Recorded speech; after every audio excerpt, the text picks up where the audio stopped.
नमस्कार दोस्तों, स्वागत है आप सभी का हमारे YouTube चैनल साहित्य और सृजन की दुनिया में। तो दोस्तों, आज की कहानी है आकाशदीप।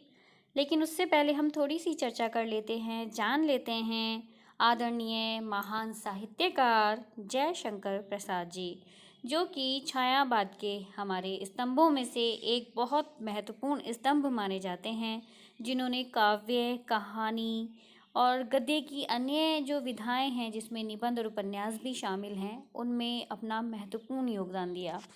उनके काव्य संग्रहों के बारे में तो आप बहुत अच्छे से जानते ही हैं। उनकी कामायनी जैसी रचना ने साहित्य जगत में अपनी कितनी अच्छे से अपने पैर जमाए हुए हैं अभी तक। या ऐसी रचना, ऐसी कालजयी रचना अभी तक किसी ने नहीं लिखी। उर्वशी, प्रेम पथिक, महाराणा का महत्व, झरना जो इनकी बहुत प्रसिद्ध रचना है, 1918 में ये प्रकाशित हुई थी। आंसू, लहर और कामायनी में बता ही चुकी हूँ आप सभी को। ये कालजयी कृतियाँ हैं। इनकी करुणालय, प्रायश्चित, राज्यश्री, विशाख, जन्मजेकर, नाग यज्ञ बहुत प्रसिद्ध है, अजातशत्रु, एक घूंट, स्कंदगुप्त जैसी, ये चंद्रगुप्त, ये सभी बहुत अधिक प्रसिद्ध कुछ नाट्य कृतियाँ भी इनकी हैं। और कहानी संग्रह भी इनके काफ़ी प्रसिद्ध रहे हैं दोस्तों, जिनमें से आकाशदीप कहानी संग्रह पर की कहानी आकाशदीप पर आज हम चर्चा करेंगे। इनके 3 प्रमुख उपन्यास हैं, जिन्हें आप सभी बहुत अच्छे से जानते होंगे, सभी परिचित भी होंगे। कंकाल, तितली और इरावती, जिसमें कंकाल इनका पहला, तितली दूसरा और इरावती तीसरा महत्वपूर्ण उपन्यास माना जाता है, जो कि अभी अपूर्ण है। तो दोस्तों, ये तो हुई प्रसाद जी की बात। अगर हम इन्हीं के बारे में जानना शुरू करेंगे तो शायद आज की वीडियो इन्हीं के बारे में, इन्हीं की रचनाओं के बारे में चर्चा करते करते पूर्ण हो जाएगी। जैसा मैं खुद ही बता रही हूँ आपको कि आकाशदीप जो कहानी है हमारी, ये आकाशदीप कहानी संग्रह से ली गई है, जो कि इनकी कहानियों का तीसरा संकलन है और 1928 ईस्वी में ये प्रकाशित हुआ। 19 कहानियों में से एक कहानी आकाशदीप कहानी संग्रह की पहली कहानी है। तो इसी पर हमारी चर्चा आज होगी। तो आकाशदीप के बारे में हम देख लेते हैं, थोड़ी सी बातें जान लेते हैं, क्योंकि ये कहानी हमारे यूजीसी नेट के पाठ्यक्रम में भी शामिल है। प्रकाशन इसका 1928 ईस्वी में बता ही चुकी हूँ। यह एक कहानी संग्रह भी है, यानी तीसरा कहानी संग्रह ये माना जाता है। प्रतिध्वनि इनका दूसरा कहानी संग्रह है और तीसरा इनका आकाशदीप, पहला इनका छाया कहानी संग्रह है। चौथा कहानी संग्रह आंधी है, लेकिन अभी मैंने बताया कि हम इनके बारे में और अधिक बात नहीं कर रहे, नहीं तो ये कहानी अधूरी रह जाएगी। एक ऐसी वीडियो भी मैं बनाना शुरू करूँगी जिनमें साहित्यकारों के बारे में भी आप आसानी से जान सकेंगे। तो ये एक ऐतिहासिक पृष्ठभूमि पर आधारित एक काल्पनिक कथा है आकाशदीप। लेखक ने इस कहानी में मानवीय प्रेम के उत्कृष्ट रूप को चित्रित किया है। इस कहानी में प्रसाद जी ने पाश्चात्य कहानी कला को ग्रहण करते हुए मानवीय अंतर्द्वंद का सुंदर चित्रण किया है। भाव प्रधान ये कहानी है। खड़ी बोली का सहज, सरल और प्रांजल रूप आप इस कहानी में देखेंगे।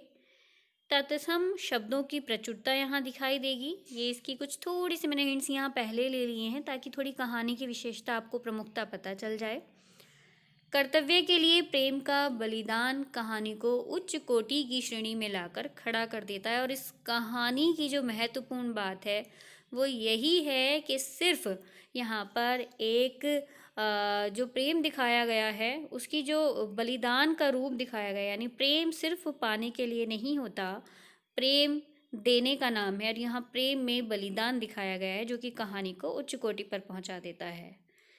यह एक विशुद्ध रोमानी कहानी है। इसमें प्रेम और घृणा के द्वंद्व का चित्रण करना कहानीकार का उद्देश्य रहा है। कहानी के जो मुख्य पात्र हैं उनमें बुद्धगुप्त, जो कि एक वीर साहसी पुरुष कहानी का नायक है।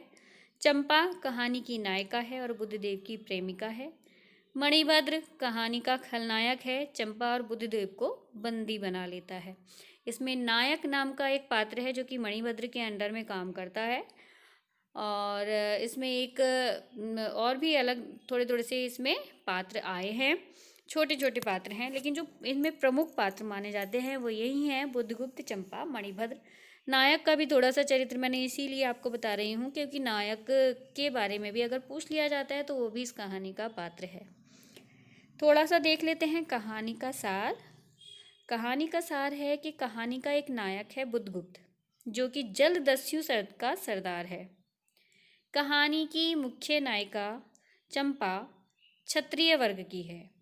दोनों अलग अलग कारणों से मणिभद्र की नौका पर बंदी हैं। अलग अलग कारण, एक कारण से नहीं, दोनों अलग अलग थे। दोनों एक दूसरे को जानते भी नहीं थे कि जो बंदी हैं दोनों कौन है।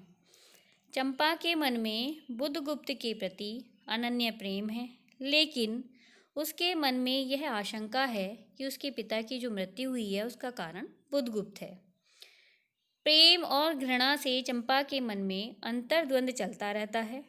अंत में बुद्धगुप्त द्वारा विवाह के प्रस्ताव को भी वह ठुकरा देती है और सदैव साथ रखने वाले कृपाण को पानी में फेंक देती है। वो एक तलवार अपने साथ रखती है, कृपाण अपने साथ रखती है, जिससे वो बुद्धगुप्त है, लेकिन वो प्रेम के हाथों विवश हो जाती है और वो बुद्धगुप्त को मार नहीं पाती और अपना हृदय उसको दे देती है, यानी उससे प्रेम करने लगती है। किंतु बुद्धगुप्त द्वारा मणिभद्र का षड्यंत्र विफल होने पर चंपा के मन की आशंका दूर हो जाती है और उसके मन में बुद्धगुप्त के प्रति प्रेम और बढ़ जाता है। कहानी के अंत में चंपा जो है वो द्वीप वासियों की सहायता हेतु अकेली ही वहाँ निवास करती है। तो ये तो हमने कहानी का थोड़ा सा सार जान लिया कि आकाशदीप कहानी में प्रसाद जी ने दिया क्या है, कहानी के अंतर्गत क्या क्या पॉइंट्स आते हैं। अब थोड़े से यहाँ पर संवाद लिए गए हैं ताकि कोई संवाद अगर कहानी का आ जाता है तो आप आसानी से उसको पहचान जाएं। ये प्रारंभिक कुछ यहाँ संवाद लिया है, देखिएगा। समुद्र में हिलोरें उठने लगीं, दोनों बंदी आपस में टकराने लगे। ये जब की बात है जब चंपा और बुद्धगुप्त एक दूसरे को जानते नहीं हैं और वो दोनों ही बंदी हैं। दोनों बंदी आपस में टकराने लगे। पहले बंदी ने अपने को स्वतंत्र कर लिया, दूसरे का बंधन खोलने का प्रयत्न करने लगा। लहरों के धक्के एक दूसरे को कर रहे थे। मुक्ति की आशा, स्नेह का असंभावित आलिंगन, दोनों ही अंधकार में मुक्त हो गए। दूसरे बंदी ने हर्षा तीरेक से उसको गले से लगा लिया। सहसा उस बंदी ने कहा, यह क्या, तुम स्त्री हो? तब वह स्त्री बोलती है कि क्या स्त्री होना कोई पाप है? यह जो पैराग्राफ है, क्या स्त्री होना कोई पाप है, ये किसने किससे कहा, इस तरह का ये संवाद आ जाता है। तो क्या स्त्री होना कोई पाप है, यह किसने कहा? ये कहा चंपा ने और बुद्धगुप्त से कहा। अपने को अलग करते हुए उस स्त्री ने कहा, शस्त्र कहाँ है तुम्हारा, शस्त्र कहाँ है, तुम्हारा नाम? उसने कहा चंपा। तो ये एक पैराग्राफ यहाँ पर आपको मैंने पढ़ के बताया संवाद। कुछ और यहाँ पर आगे पढ़ लेते हैं। नायक ने कहा, बुद्धगुप्त तुमको मुक्त किसने किया? अब ये नायक कौन है जो कि किसकी सेवा करता है? मणिभद्र की। कृपाण दिखाकर बुद्धगुप्त ने कहा, इसने। नायक ने कहा, तो तुम्हें फिर बंदी बनाऊंगा। किसके लिए? पोताध्यक्ष मणिभद्र अतल जल में होगा। नायक, अब इस नौका का स्वामी मैं हूँ, तुम जलदस्यु? बुद्धगुप्त, कदापि नहीं। चौंक कर नायक ने कहा और अपना कृपाण टटोलने लगा। चंपा ने इसके पहले उस पर अधिकार कर लिया था। वह क्रोध से उछल पड़ा। तो तुम द्वंद्व युद्ध के लिए प्रस्तुत हो जाओ, जो विजयी होगा वह स्वामी होगा। इतना कहकर बुद्धगुप्त ने कृपाण देने का संकेत किया। चंपा ने कृपाण नायक के हाथ में दे दिया। भीषण घात प्रतिघात आरंभ हुआ। दोनों कुशल, दोनों त्वरित गति वाले थे। बड़ी निपुणता से बुद्धगुप्त ने अपना कृपाण दांतों से पकड़कर अपने दोनों हाथ स्वतंत्र कर लिए। चंपा भय और विस्मय से देखने लगी। नाविक प्रसन्न हो गए, परंतु बुद्धगुप्त ने लाघव से नायक का कृपाण वाला हाथ पकड़ लिया और विकट हुंकार से दूसरा हाथ कटी में डाल उसे गिरा दिया। दूसरे ही क्षण प्रभात की किरणों में बुद्धगुप्त का विजयी कृपाण उसके हाथों में चमक उठा। नायक की कातर आंखें प्राण भिक्षा मांगने लगीं। बुद्धगुप्त ने कहा, बोलो, अब स्वीकार है ना? अब स्वीकार है कि नहीं? तब वह कहता है, कौन? यहाँ पर ये देखिए, यहाँ थोड़ा कन्फ्यूज़न हो सकता है, इस चीज़ को बहुत अच्छे से समझिएगा। ये ब्लैक से थोड़ा हाईलाइट भी हुआ है पैराग्राफ। बुद्धगुप्त ने कहा, बोलो, अब स्वीकार है कि नहीं? तब कौन कहता है यहाँ? नायक कहता है, मैं अनुचर हूँ वरुण देव की शपथ, मैं विश्वासघात अब नहीं करूँगा, विश्वासघात नहीं करूँगा। बुद्धगुप्त ने उसे छोड़ दिया। नायक का नाम नहीं आया, लेकिन क्योंकि दोनों के बीच में बात चल रही है तो यहाँ नायक ही है। नेक्स्ट पैराग्राफ और देखिएगा दोस्तों, उम्मीद है आपको समझ भी आ जाएगा और आपको पसंद भी आएगा। पूरी कहानी आपको इन कुछ ही संवादों से समझ में आसानी से आ जाएगी। जाह्नवी के तट पर ये बात हो रही है चंपा और बुद्धगुप्त के बीच में, जिसमें जाह्नवी के तट पर किसने कहा? ये चंपा नगरी की एक क्षत्रिय बालिका हूँ। यहाँ पर बुद्धगुप्त जब पूछ रहे हैं किससे? चंपा से, तुम्हारा घर कहाँ है, तुम कहाँ से हो? तब चंपा कहती है कि जाह्नवी के तट पर। फिर वह अगली अपनी कहानी बताती है कि चंपा नगरी की मैं एक क्षत्रिय बालिका हूँ। पिता इसी मणिभद्र के यहाँ प्रहरी का काम करते थे। माता का देहवासन हो जाने पर मैं भी पिता के साथ नाव पर ही रहने लगी। 8 बरस से समुद्र ही मेरा घर है। तुम्हारे आक्रमण से के कारण मेरे पिता ने ही 7 दस्युओं को मारकर जल समाधि ली। 1 मास हुआ मैं इस नील नभ के नीचे नील जल नदी के ऊपर एक भयानक अंतता में निस्सहाय हूँ, अनाथ हूँ। मणिभद्र ने मुझसे एक दिन घृणित प्रस्ताव किया। मैंने उसे गालियाँ सुनाई। उसी दिन से बंदी बना दी गई। चंपा रोष से जल रही थी। रोष से जल रही थी यानी क्रोध में जल रही थी, गुस्सा आ रहा था उसको बहुत। मैं भी ताम्रलिप्ति का एक क्षत्रिय हूँ।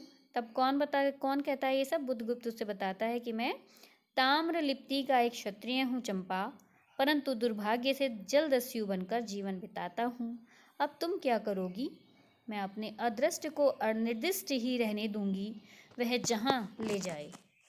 तो ये बातें चल रही हैं यहाँ पर चंपा और बुद्धगुप्त के बीच में। अगला ये पैराग्राफ है, ये भी देख लीजिएगा। मुझे इस बंदी गृह से मुक्त करो।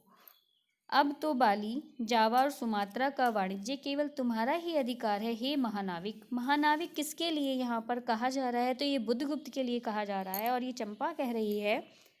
परंतु मुझे उन दिनों की स्मृति सुहावनी लगती है जब तुम्हारे पास एक ही नाव थी और चंपा के उपकूल में पन्ने लाद कर हम लोग सुखी जीवन बिताते थे। इस जल में अगणित बार हम लोगों की तरी आलोकमय प्रभात में तारिकाओं की मधुर ज्योति में थिरकती थी। बुद्धगुप्त, उस विजन अनंत में जब माझी सो जाते थे, दीपक बुझ जाते थे, हम तुम परिश्रम से थक कर पालों में शरीर लपेट कर एक दूसरे का मुंह क्यों देखते थे? वह नक्षत्रों की मधुर छाया। तो चंपा, अब उससे भी अच्छे ढंग से हम लोग विचर सकते हैं। तुम मेरी प्राणदात्री हो, मेरी सर्वस्व हो।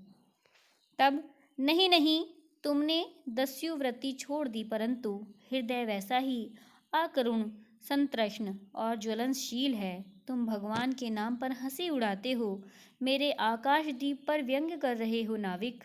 उस प्रचंड आंधी में प्रकाश की एक एक किरण के लिए हम लोग कितने व्याकुल थे। मुझे स्मरण है, जब मैं छोटी थी, मेरे पिता नौकरी पर समुद्र में जाते थे। मेरी माता मिट्टी का दीपक बांस की बिटारी में भागीरथी के तट पर बांस के साथ ऊंचे टांग देती थी। उस समय वह प्रार्थना करती थी कि भगवान, मेरे पथभ्रष्ट नाविक को अंधकार में ठीक पथ पर ले चलना। अब देखिए, ये आपको बहुत ध्यान से देखना है। कई बारी पूछ लिया जाता है कि किसका ये संवाद है, तो ये वाली बात कौन कह रहा है? ये चंपा बता रही है। किससे? बुद्धगुप्त से बता रही है, लेकिन किसके बारे में? अपनी माँ के बारे में, जो कि अपनी पिता के लिए प्रार्थना यानी उसकी पिता के लिए प्रार्थना करती है कि भगवान, मेरे पथभ्रष्ट नाविक को अंधकार में ठीक पथ पर ले चलना। और जब मेरे पिता बरसों पर लौटते तो कहते, साध्वी, तेरी प्रार्थना से भगवान ने संकटों में मेरी रक्षा की है। वह गदगद हो जाती। मेरी माँ, आह नाविक, यह उसी की पुण्य स्मृति है। मेरे पिता, वीर पिता की मृत्यु के निष्ठुर कारण जलदस्यु हट जाओ। सहसा चंपा का मुख क्रोध से भीषण होकर रंग बदलने लगा। महानाविक ने कभी यह रूप न देखा था। वह ठठाकर हंस पड़ा। अगली एक पैराग्राफ और आप लोगों के लिए, ध्यान से देखिएगा।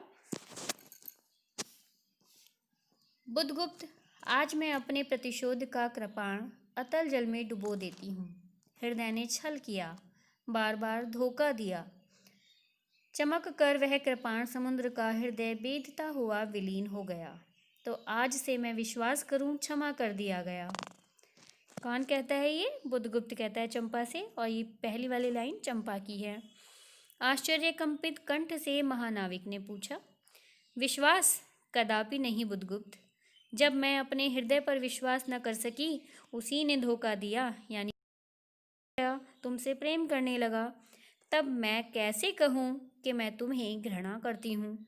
फिर भी तुम्हारे लिए मर सकती है। अंधेरे में अंधेरा है जलदस्यु, तुम्हें प्यार करती हूँ। चंपा रो पड़ी।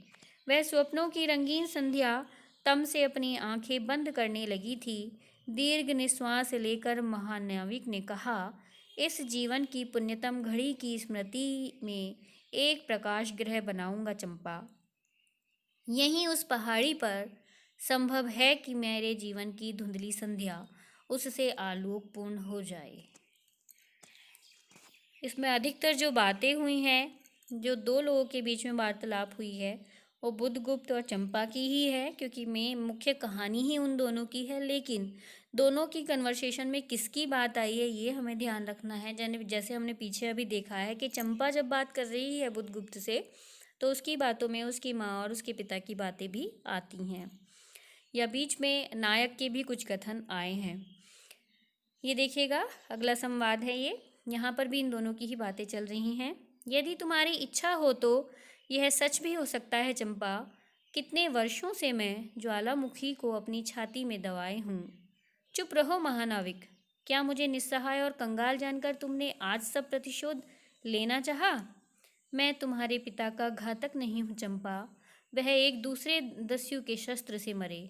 यदि मैं इसका विश्वास कर सकती बुद्धगुप्त, तो वह दिन कितना सुंदर होता, वह क्षण कितना स्मरणीय होता। आह, तुम इस निष्ठुरता में भी कितने महान होते। जया नीचे चली गई थी। जया भी इस कहानी का एक पात्र है। स्तंभ के संकीर्ण प्रकोष्ठ में बुद्धगुप्त और चंपा एकांत में एक दूसरे के सामने बैठे थे। बुद्धगुप्त ने चंपा के पैर पकड़ लिए। उच्छ्वसित शब्दों में वह कहने लगा कि चंपा, हम लोग जन्मभूमि भारतवर्ष से कितनी दूर इन निरीह प्राणियों में इंद्र और शची के समान पूजित हैं। स्मरण होता है वह दार्शनिकों का देश, वह महिमा की प्रतिमा। मुझे वह स्मृति नित्य आकर्षित करती है, परंतु मैं क्यों नहीं जाता? जानती हो, इतना महत्व प्राप्त करने पर भी मैं कंगाल हूँ। मेरा पत्थर सा हृदय एक दिन सहसा तुम्हारे स्पर्श से चंद्रकांत मणि की तरह द्रवित हुआ। एक और आखिरी ये पैराग्राफ है। इसके साथ साथ ये कहानी का भी अंत लगभग हो ही जाएगा। अंत से पहली कुछ ये शायद पंक्तियां हैं, देखिएगा। दोनों के ही बीच बात चल रही है, सामंजस्य बना हुआ है। चंपा ने कहा कि मैं ईश्वर को नहीं, चंपा ये कहता है बुद्धगुप्त, चंपा, मैं ईश्वर को नहीं मानता, मैं पाप को नहीं मानता, मैं दया को नहीं समझ सकता, मैं उस लोक में विश्वास नहीं करता, पर मुझे अपने हृदय के एक दुर्बल अंश पर श्रद्धा हो चली है। तुम न जाने कैसे एक बहकी हुई तारिका के समान मेरे शून्य में उदित हो गई हो। आलोक की एक कोमल रेखा इस निविड़तम में मुस्कुराने लगी। पशु बल और धन के उपासक के मन में किसी शांत और एकांत कामना की हंसी खिलखिलाने लगी, पर मैं न हंस सका। चलोगी चंपा? पोतवाहिनी पर असंख्य धन राशि लाद कर राजरानी सी जन्मभूमि के अंक में आज हमारा परिणय हो। कल ही हम लोग भारत के लिए प्रस्थान करें। महानाविक बुद्धगुप्त की आज्ञा सिंधु के लहरें मानती हैं। वे स्वयं उस पोतपुंज को दक्षिण पवन के समान भारत में पहुंचा देंगी। आह चंपा, चलो। ये चंपा को चलने के लिए कहता है बुधगुप्त अपने साथ, लेकिन चंपा कहती है, चंपा ने उसके हाथ पकड़ लिए। किसी आकस्मिक झटके ने एक पल भर के लिए दोनों के अधरों को मिला दिया। सहसा चैतन्य होकर चंपा ने कहा, बुधगुप्त, मेरे लिए सब भूमि मिट्टी है, सब जल तरल है, सब पवन शीतल है, कोई विशेष आकांक्षा हृदय में अग्नि के समान प्रज्वलित नहीं। सब मिलाकर मेरे लिए एक शून्य है। प्रिय नाविक, तुम स्वदेश लौट जाओ विभवों का सुख भोगने के लिए, और मुझे छोड़ जाओ नाविक, तुम स्वदेश लौट जाओ और मुझे छोड़ दो। वो यहाँ कहती है, छोड़ दो इन निरीह भोले भाले प्राणियों के दुख की सहानुभूति और सेवा के लिए। तब मैं अवश्य चला जाऊंगा चंपा। यहाँ रहकर मैं अपने हृदय पर अधिकार रख सकूं, इसमें संदेह है। आह, उन लहरों में मेरा विनाश हो जाए। ये कौन कहता है? यह महानाविक कहता है। और इन पैराग्राफों में के साथ ही साथ मैं इस अपनी आज की कहानी, इस आज की वीडियो का अंत करती हूँ। उम्मीद है आपको आज की ये कहानी पसंद आई होगी दोस्तों। अगर आपको ये कहानियाँ पसंद आ रही हैं तो मैं इसी तरह से यूजीसी नेट में शामिल जो हमारी 21 कहानियाँ हैं उनको लेकर के आऊँगी। ये 9 कहानी आज हमारी पूरी हो जाती है। कल मिलती हूँ अपनी नई वीडियो के साथ। मिलते हैं जल्दी ही, तब तक नमस्कार।